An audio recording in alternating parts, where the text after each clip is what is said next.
ایک عشرہ قبل اس خاتون نے یورپ کے دارالحکومتوں کو اپنے قدموں پر جھکا رکھا تھا۔ یہ وہ شعلہ جوان تھیں جو رخص میں بے بدل تھیں۔ اس کے چاہنے والوں میں وزیر، صنعت کار اور جنرل شامل تھے۔ لیکن پھر پہلی جنگ عظیم چھڑ گئی جس نے دنیا کو بدل کر رکھ دیا۔ اس کا اب بھی یہی خیال تھا کہ وہ یورپ بھر کی آنکھیں اپنے جلووں سے خیرہ کر سکتی ہیں، لیکن اب اونچے ایوانوں میں بیٹھے مرد اس سے کچھ اور چاہتے تھے۔ انہیں اب اس خاتون کا التفات نہیں، معلومات درکار تھیں، اور یہ ماتا ہری تھیں۔ انہیں آج موت کے گھاٹ اتارا جانا تھا۔ ان کا جرم الزام تھا کہ وہ جاسوسہ ہیں جو اتحادی افسروں کو لبھا کر ان سے راز حاصل کر کے جرمن فوجوں کے حوالے کر دیتی ہیں۔ اخبارات مرچ مسالے لگا کر خبریں چھاپتے تھے۔ ان کی وجہ سے ہزاروں اتحادی فوجی مارے گئے ہیں، لیکن عدالت میں جو شواہد پیش کیے گئے ان سے کچھ اور کہانی ابھر کر سامنے آئی۔ دراصل وہ ڈبل ایجنٹ تھیں اور انہیں قربانی کا بکرا بنایا گیا۔ اب 100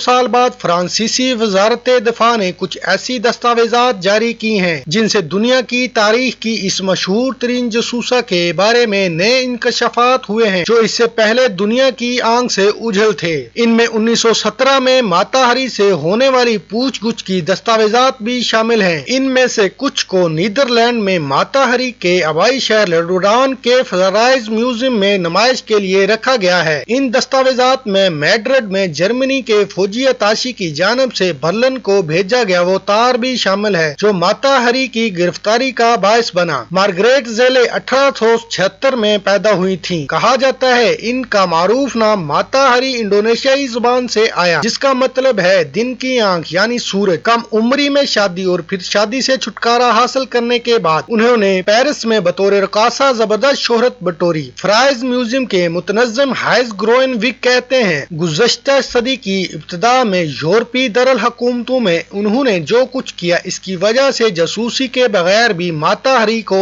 آج بھی یاد کیا جاتا ہے۔ انہوں نے بڑی حد تک اسٹریپ ریس رقص ایجاد کیا۔ ہمارے پاس ان کی تصاویر اور اخباروں کے تراشے موجود ہیں۔ وہ اپنے زمانے کی ایک سیلیبریٹی تھیں۔ آج ماتا ہری کو صرف جاسوسی کی وجہ سے یاد کیا جاتا ہے۔ گزشتہ برسوں میں کئی تاریخ دان ان کے دفاع میں سامنے آئے۔ بعض کہتے ہیں کہ انہیں اس لیے قربان کر دیا گیا کہ فرانسیسی حکومت کو جنگ میں پے در پہ ناکامیوں کا جواز پیدا کرنا تھا۔ نسوانی حقوق کے علمبردار کہتے ہیں کہ ماتا ہری کو اس لیے نشانہ بنانا بے حد آسان تھا کہ ان پر برے کردار کا الزام تھا جس کی وجہ سے انہیں بڑی سہولت سے فرانس کا دشمن قرار دے دیا گیا۔ نئی دستاویزات سے پتہ چلتا ہے کہ ماتا ہری نے میڈرڈ میں جرمن ملٹری اتاشی آرنلڈ فان کالے سے تعلقات استوار کر لیے تھے۔ اس وقت وہ فرانسیسی خفیہ اداروں کے لیے کام کر رہی تھیں۔ ان کا مقصد جرمن نیٹ ورکس کا سراغ لگانا تھا۔ تاہم فان کالے نے ایک تار جرمنی بھیجا جس نے ماتا ہری کا بھانڈا پھوڑ دیا۔ اس تار میں